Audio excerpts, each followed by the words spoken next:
بسم الله والحمد لله والصلاة والسلام على رسول الله. اما بعد، السلام علیکم و رحمت الله و برکاته. حدیث از ابو هریره رضی الله عنه روایت شده است. شماره حدیث در کتاب بخاری 1804 می باشد و در کتاب مسلم 1927 می باشد.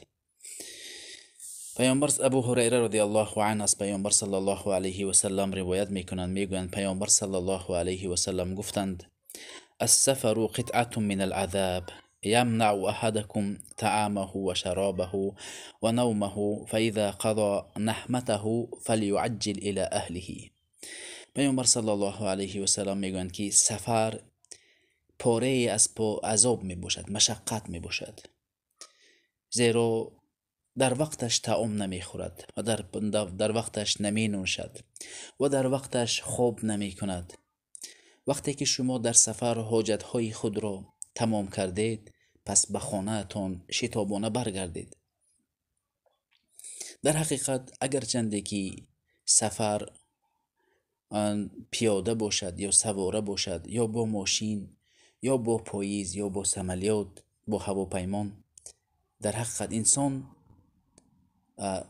هرگز راحت نمی کند، زیرا سفر است. سفر رو پیامبر گفتن پاره از عذاب گفتند، زیرا در حادثه های صدمه و چنین چیزها وا میخورد، بر راهزن ها وا میخورد و غریبی کسی دستی او را نمیگیرد. پیامبر صلی الله علیه و سلم گفتند وقتی که حاجت نیاز خودتون تمام شد، پس برگردید، نایستید. باید ما مسلمانان به این سنت پایبند باشیم. و اینچنین پیامبر صلی الله علیه و سلم گفتند تنها به سفر نبرایید، زیرا وقتی که انسان تنها به سفر میبراید، از راهزنها و به مرگ ناگهانی آمدنش ممکن. وقت کسی نمییابد که او را غسل، مثلا وقتی که وفات کند او را کفن بکند، او را بشوید یا که گور بکند. به چنین پیامبر صلی الله علیه و سلم گفت، خصوصا در شبانه به سفر برآمدن شخصی تنها پیامبر صلی الله علیه و سلم من کردند. گفتند لو یعلم الناس ما فی الوحدة ما اعلم ما صار راکب باللیل وحده.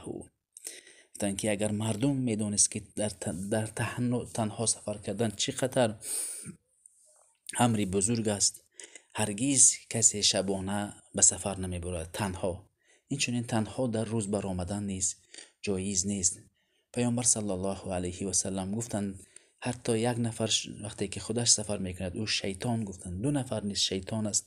3 نفر او مسافری که شخصی که سفر میکند او معتبر است.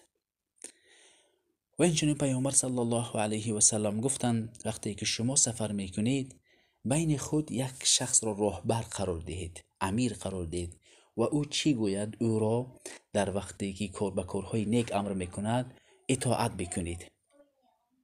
این بود شرح مختصر این حدیث. السلام علیکم و رحمت الله و برکاته.